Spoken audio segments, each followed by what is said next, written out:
Shalom à nos frères, nos sœurs, tous nos bien-aimés qui sont branchés sur Digital Congo. Vraiment que Dieu soit loué pour cette opportunité qu'il nous donne d'être ensemble. Que Dieu bénisse nos autorités, que Dieu bénisse les responsables de cette chaîne qui travaillent vraiment pour que tous les enfants de Dieu puissent être en contact avec la parole de Dieu que nous sommes en train de partager maintenant. Nous sommes là encore pour parler, expliquer un peu ce thème à toute la famille chrétienne. Pourquoi nous devons sortir de l'ordinaire? Nous travaillons pour que chaque enfant de Dieu sorte de l'ordinaire. Je crois qu'aujourd'hui c'est notre troisième intervention. À la première intervention, nous avons dit nous devons sortir de l'ordinaire parce que quand on n'est pas dans l'ordinaire, on est un peu comme quelqu'un qui est dans l'embouteillage. Et quand on est dans l'embouteillage, c'est que vous ne dépendez pas de vous-même, vous dépendez des autres. Un chauffeur qui est dans l'embouteillage, sa vitesse n'est pas dictée par son moteur, n'est pas dictée par lui-même, mais c'est dicté par les chauffeurs qui sont devant lui et ceux qui sont autour de lui. Et dans la vie chrétienne, il en est ainsi. Quand nous sommes dans l'embouteillage, nous allons dépendre des autres. C'est comme ça que nous avons donné l'exemple de cet homme qui est resté pendant 38 ans malade. Il a souffert longtemps. Pourquoi? Parce qu'il y avait un embouteillage. Chaque fois qu'il devait entrer dans l'eau, quelqu'un d'autre y allait avant lui. Et la conséquence, c'est qu'il n'était pas guéri. Alors, le jour qu'il a rencontré Dieu, le jour qu'il a rencontré la parole de Dieu, il ne dépendait plus du système établi, mais il dépendait de la parole de Dieu. On sort de l'ordinaire quand on cesse de dépendre des autres personnes, mais on commence à dépendre de la parole de Dieu. Voilà ce que nous avions dit dans notre première intervention. À la deuxième intervention, nous avons dit, nous devons sortir de l'ordinaire. Pourquoi? Parce que nous sommes comme des arbres. Dans la Bible, Israël a toujours été imagé comme un figuier. Alors, il y a un figuier que Jésus avait rencontré qui ne produisait le fruit qu'en son temps. Ça, c'est un arbre normal, un arbre ordinaire. Or, Dieu nous attend à ce que nous puissions sortir de l'ordinaire pour que nous ne puissions pas donner de fruits seulement en temps convenable, en notre saison. Parce que nous avons vu dans Ézéchiel qu'il y a des arbres qui donnaient des fruits chaque mois. Et c'est à cela que nous sommes appelés. Concrètement, ça veut dire que dans la vie chrétienne, les gens qui nous approchent, que ce soit Dieu lui-même ou nos semblables, quand ils s'approchent de nous, ils attendent quelque chose. Mais si nous sommes en temps défavorable, ils s'approchent de nous, ils ne reçoivent rien. À ce moment-là, nous avons échoué notre mission. Mais si nous sommes une église, une famille, un peuple qui est sorti de l'ordinaire, chaque fois que les gens s'approcheront de nous, ils vont être en contact avec ce que Dieu a mis à nous pour qu'ils puissent être visités par notre Dieu. En ce moment-là, on peut dire qu'on est sorti de l'ordinaire.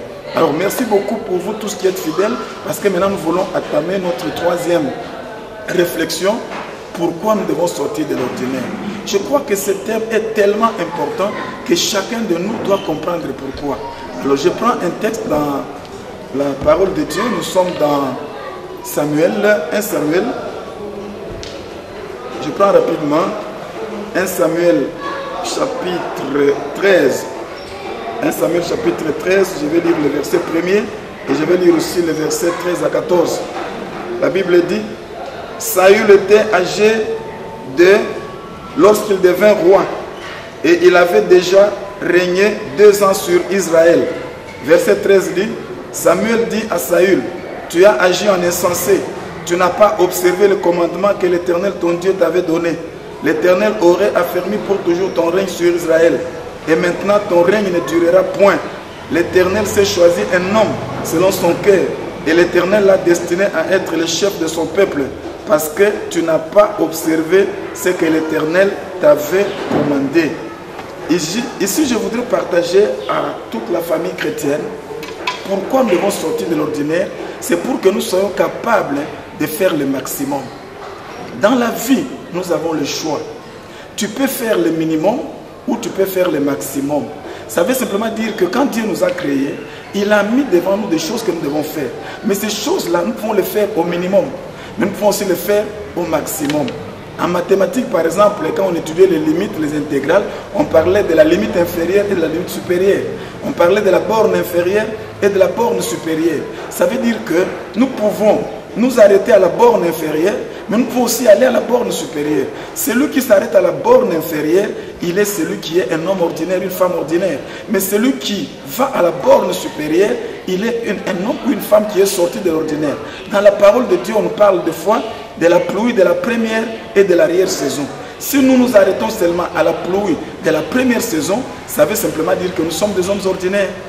Mais si nous allons à la pluie de l'arrière-saison, c'est que nous sommes sortis de l'ordinaire. Parce que la pluie de la première saison, c'est une pluie qui n'arrose pas toute la terre. Ça n'arrose que quelques parties de la terre. Mais si nous arrivons à la pluie de l'arrière-saison, c'est-à-dire que toute la terre est mouillée. Ça, c'est le maximum. Alors, le texte que nous venons de lire nous parle du premier roi d'Israël, le roi Saül. Qu'est-ce qui arrive au roi Saül? L'étude de la parole nous montre que Saül a régné pendant 40 ans. Donc, le règne que Dieu avait prévu pour lui, c'était qu'il règne pendant 40 ans. Mais qu'est-ce que nous constatons? Au premier verset du chapitre 13, on nous dit que Saül avait régné 2 ans. Quand il a régné 2 ans, donc là, il était une bénédiction pour le peuple. Il a fait ce que le peuple attendait de lui. Il a donné au peuple la victoire. Mais les 38 ans qui sont restés, c'était les 38 ans de galère. C'était les 38 ans de souffrance. C'était les 38 ans de problèmes. Donc celui qui devait régner 40 ans, être une bénédiction pour Israël pendant 40 ans, ne l'a été que pendant 2 ans simplement. À comparer avec le roi David.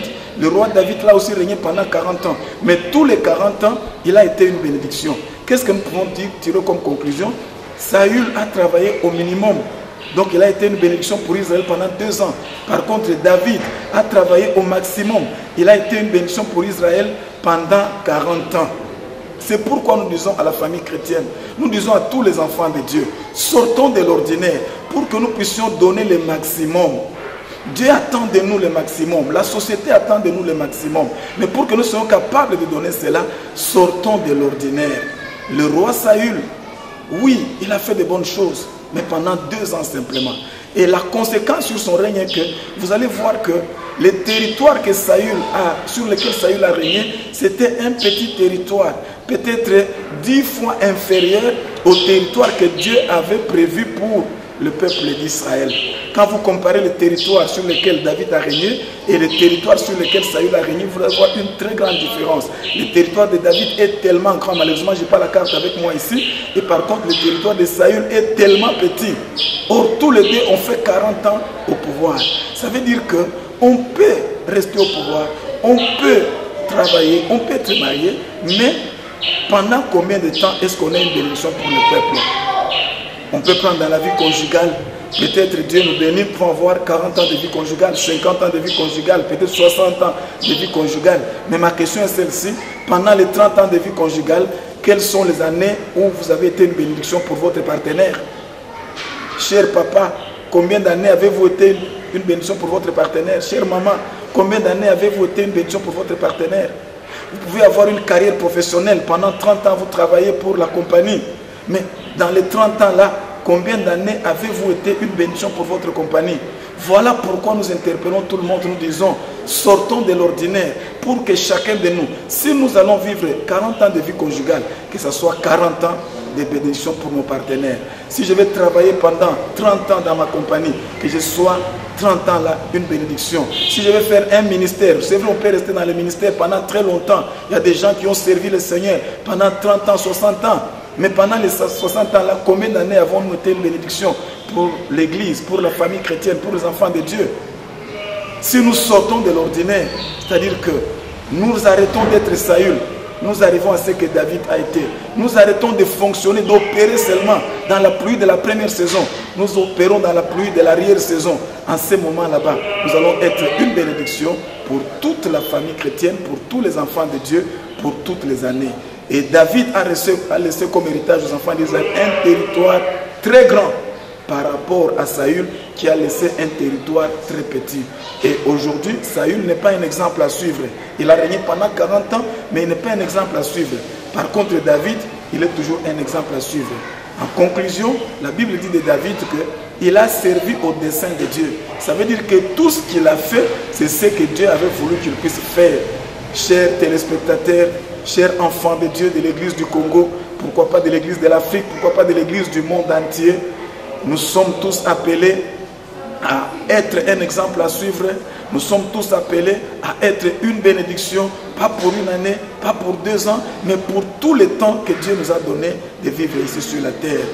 Souvenez-vous qu'il y a un arbre que dans l'évangile, on a dû couper parce que tout ce qu'on attendait de lui comme fruit, il ne le portait pas.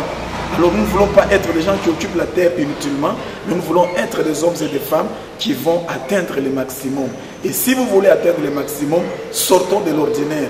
Pour approfondir cette leçon, pour des prières appropriées en rapport avec cette leçon, nous vous attendons comme toujours à l'église du Plein Évangile Rama, au numéro 59 de l'avenue Djolou, dans la commune de Kassavoubou. Nous aurons à prier avec vous, nous aurons à entrer dans les détails de tout ce que nous sommes en train de partager ici. Et vous allez voir que réellement, 2016 est une année mise à part par le Seigneur pour que nous puissions sortir de l'ordinaire. Que Dieu vous bénisse, que Dieu nous soit favorable tous ensemble. L'église du Plein Évangile Rama, les mardis nous sommes ici de 17h à 19h30. Les jeudis nous sommes ici de 17h à 19h30. Et les dimanches nous sommes aussi là de 9h à 11h30.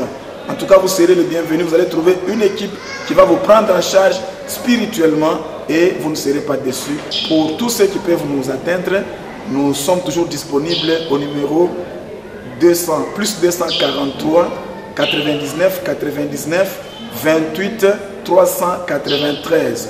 Plus 243 99 99 28 393. Vous allez nous atteindre à ces numéros-là et nous allons partager avec vous, nous allons prier ensemble et Dieu nous sera favorable. Que Dieu nous bénisse. À la prochaine. Merci beaucoup. Bon week-end à tous.